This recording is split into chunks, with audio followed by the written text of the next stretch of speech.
వచ్చినప్పుడు దేవుడు ఆ సర్పాలని ఆ జనాలలోకి వచ్చేసినాయి ఒక్కసారి ఎడారి ప్రాంతాల్లోకి.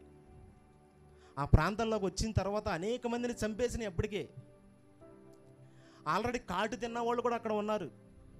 కాటు తిన్నటువంటి వాళ్ళు కూడా అప్పటికప్పుడు స్పాట్లో ఆ వేదనను భరించలేక, ఆ యొక్క సమస్యని, ఆ భయంకరమైన నొప్పికి భరించలేక ఒళ్ళంతా మండిపోతూ ఉంది. దానిని భరించలేక ఆ భరించలేనటువంటి వేదనతో చచ్చిపోయారు కొంతమంది. ప్రభువా మమ్మల్ని క్షమించండి ప్రభువా అని మళ్ళీ మోషే దగ్గరికి వచ్చి మోషే ద్వారాగా దేవుడిని విన్నపాన్ని వేడుకుంటున్నారు. అప్పటికి చాలామంది చనిపోయారు. అలా గొనుక్కోవడం ఎందుకు, చచ్చిపోవడం ఎందుకు? గొనగొట్టం ఎందుకు, చచ్చిపోవడం ఎందుకు? ఎంత భయంకరమైన శిక్షకు పాత్రులు అవుతారు చూసారా?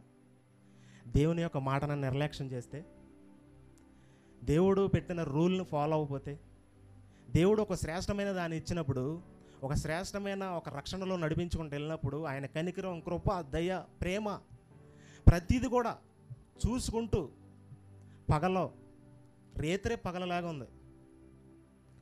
వాళ్ళకి ఎండ వేసినప్పుడు ఎండ లేకుండా మేఘస్తంభాలు చూపించుకుంటూ అడ్డు పెట్టుకుంటూ వాళ్ళని ఒక చిన్న అసలు మంచి ఒక గొర్రెలు మేపే ఒక కాపరి ఎలా మేపుతాడంటే పక్కన ఏమన్నా జంతువులు ఉండా వాటిని పక్కనకి వెళ్ళకుండా దగ్గరుండి మేపునట్టుగా మేపుకుంటూ తీసుకొస్తున్నాడు దేవుడు.